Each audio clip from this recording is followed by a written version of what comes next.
it's really hard to consolidate all the things that I want to talk about. In a day, I have at least 5 different things I want to make a video about, and I end up not talking about half of them, or more. I have a variety of different notes over the years I've made, but I just never get around to some of them.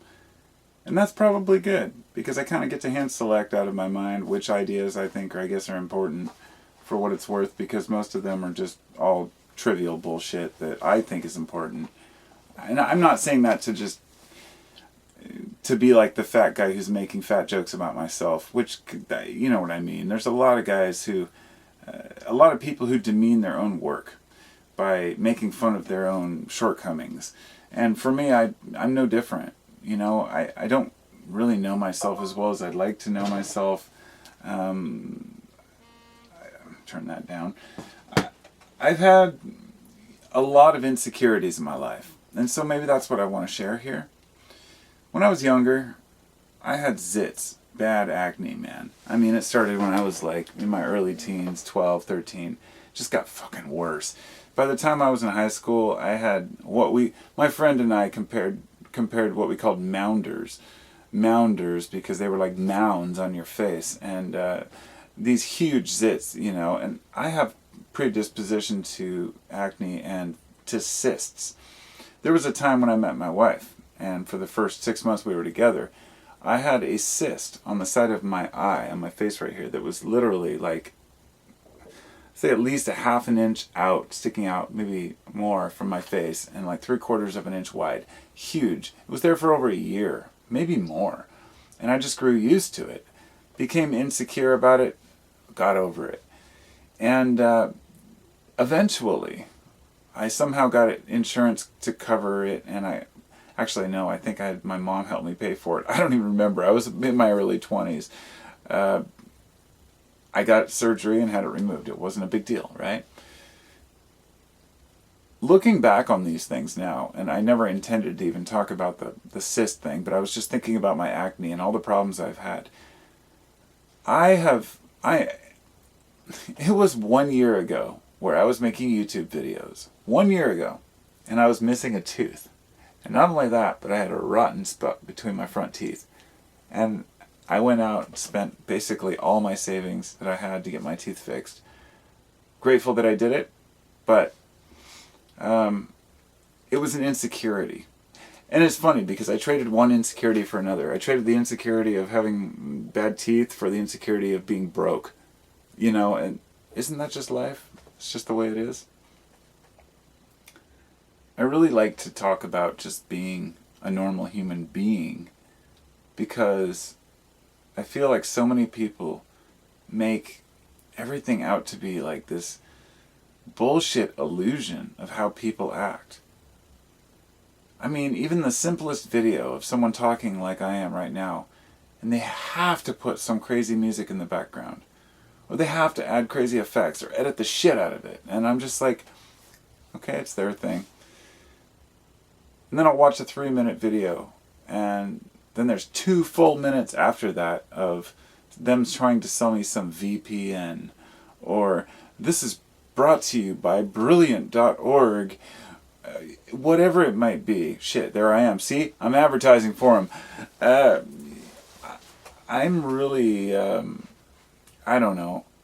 I like being as real as possible, and so many people, I understand, have to run their channels based on income from these secondhand supporters and providers. They have to mention some product in their channel, and that's fine, I guess, as long as they're, straight up about it. But it's like, this Snickers bar is so good. Oh, I don't work for Snickers, Go back to E.T., it was either Reese's Pieces in the E.T. movie, and you just think, oh yeah, I get it now. But as a kid, you're thinking, oh, Reese's Pieces, yum, that sounds good. It's okay. I'm not here to complain about that. That's the world we live in. It's all advertising. And perhaps somebody might say, well, you're just a little bit bitter because you're not getting your hands on that ad revenue.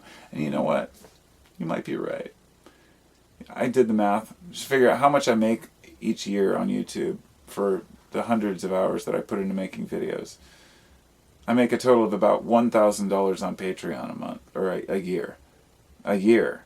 Right now I'm making $95 or $98 a month on Patreon, which, by the way, to my whatever 10 Patreon supporters I have, thank you. Thank you so much. I mean, I don't say that often enough because I don't feel like I have very many, but maybe that's all the more reason that I should say thank you. You're fucking awesome. The fact that they care. But I also understand that it's not easy to just donate money to random channels. And I've been trying to figure out a better way to do this and to make an income, to make a living doing what I like to do. But every time I feel like I do, I get knocked down by either my own ego or somebody else's ego by telling me, dude, you think you can make money off the internet? That's stupid. And I look at the influencers, what they call the influencers, who have been complaining about how, oh, big companies aren't paying us $10,000 to show their shampoo on our Instagram post. I'd just like to say this and get this out of the way.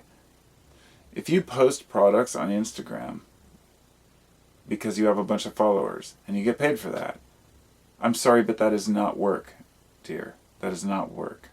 That is not work in any way, shape, or form.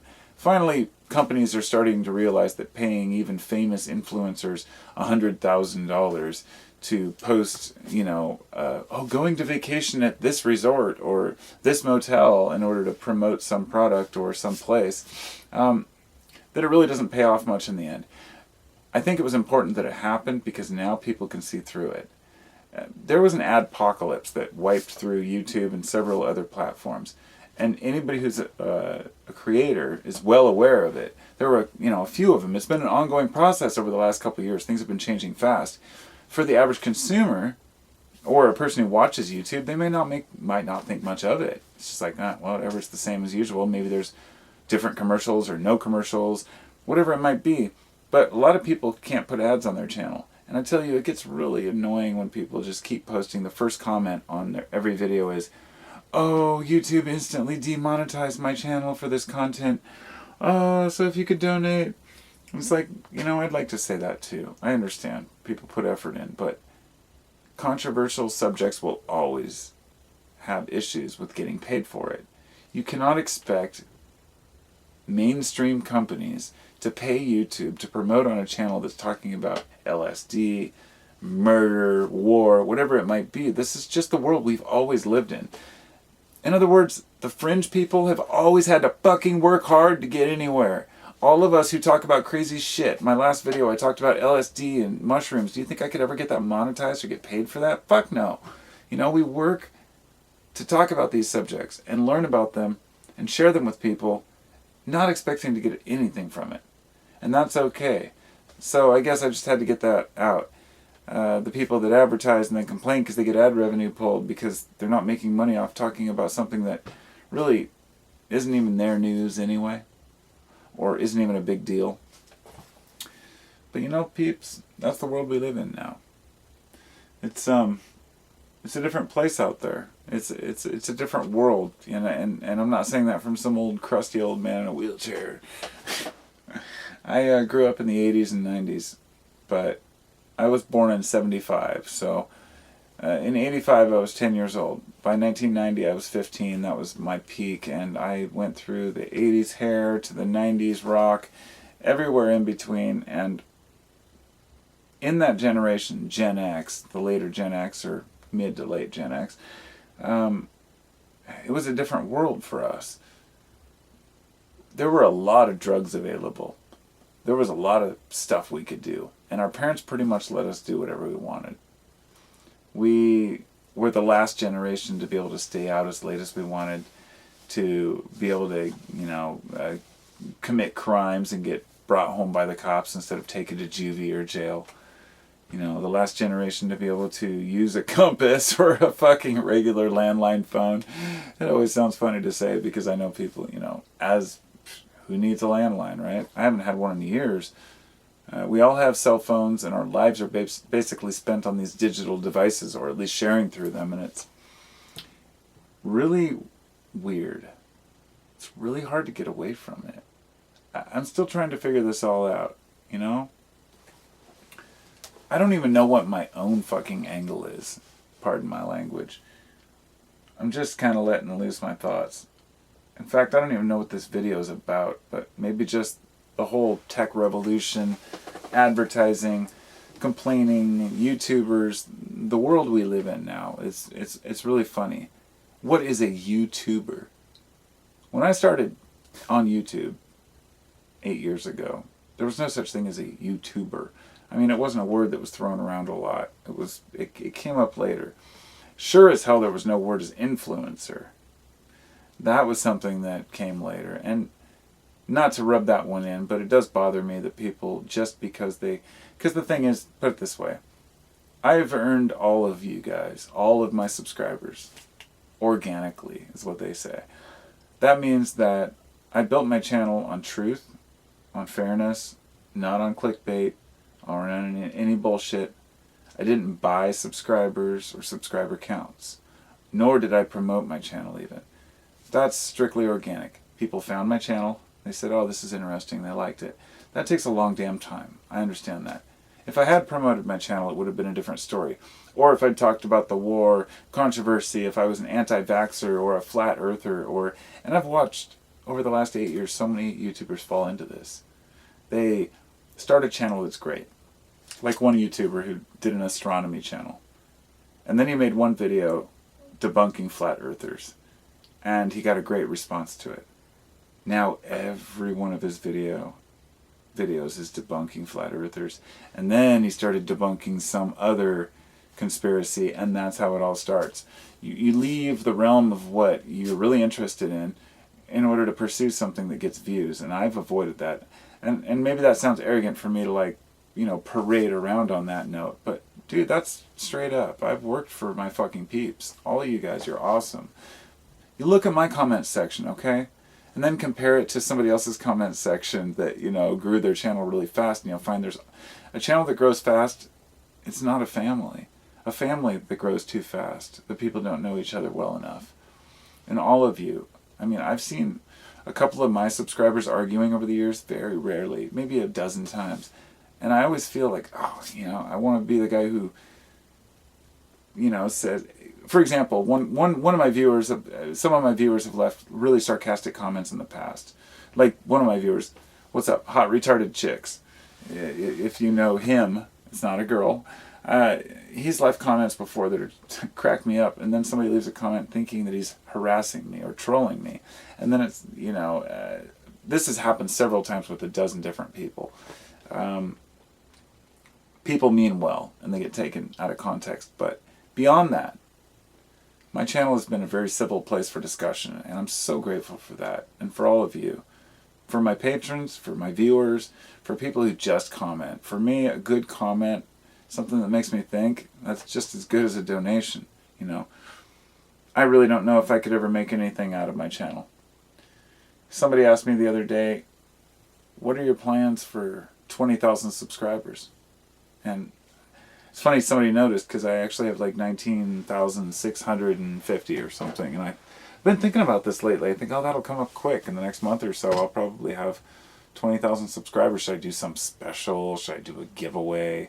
I'm just not that kind of dude. I speak when my mind feels like speaking. And, but I really don't know how to organize something like that. So if any of you have ideas about how to make maybe a 20,000 celebration, I think that would be awesome. Hell, I could do some kind of giveaway, but what the hell would I give away? I think that's about long enough. It's 14 minutes so far here. I could go on and on about just stuff, but this is kind of an all-around just discussion about life, YouTube. A lot of times when I make videos like this, I don't upload them because I think, well, who the fuck cares about my ramblings? But every single time I upload one, somebody says there was some nugget in there that they found interesting. And yeah, I don't care if that sounds arrogant. I don't give a shit. It's kind of like, I feel like I'm helping people, and people tell me I'm helping them. In fact, I have a guy sleeping on my back porch right now. He's been asleep for about 2 hours. He's somebody I knew from the past. Haven't seen him in probably 8-10 years. He just showed up at my door a few hours ago. He said, I need help. And I was like, dude, let's talk. Come on in. And we talked for an hour or two. And he fell asleep, and he's resting, whatever his mind was going through. But it's hard to like just welcome somebody in out of the blue when you're getting ready to do something and you're trying to get some shit done. But I feel like it's my obligation to want to help people, whoever they are. And this is somebody who the last time I saw him was in a bad way. And now years later, I'm like, if I turned him away, how would I feel about that, you know? And so I hope that I could help him in any way, shape, or form. And then I thought, the reason I bring that up is because I was saying, you know, when we do things for other people, like I do for this channel to help people, that sounds arrogant, and I feel arrogant saying that. But then there's a degree of arrogance to everything, a degree of self-righteousness. Let's just say you're the kind of person who does everything for everyone else. You give all your money to charity. Why do you do that? Why? What would be the possible reason you would do that? You could say it makes other people happy, but you wouldn't do it unless it made you happy too. So therefore, the very act of giving away your goods makes you happy. Then you're doing it for your own reasons too. It doesn't negate the fact that you're helping others too. And my point is that there can be two positives. When you help someone else, you don't have to look at it as being drained. You can look at it as a lesson for both of you. You can both learn something from it. Life is complicated. We all go through a lot of shit. So I'm going to end this. I better go out and see if he's awake yet. It's been a while. But other than that, thanks for listening. Thank you for being a listener of mine, for what it's worth. Because I still sometimes just sit there and go, holy shit. Hundreds of people watch me every time I make a video. I can upload a video and within an hour there've been like 100 views. That's like a view a minute. To me, that's amazing. That means this many people actually gather around. I try to picture this many people, and I take it very seriously, you know? Like, what am I saying? And so, yeah, it bothers me when I say something maybe that's taken out of context, and people say, oh, well, you're, you know, putting this idea out there that might harm others, and so I really try to be cautious. But I just wanted to get those things covered and just let you know where I'm coming from, and talk about myself and my own channel for a while. I'll talk to you soon. Thanks for listening. Be well, my friends.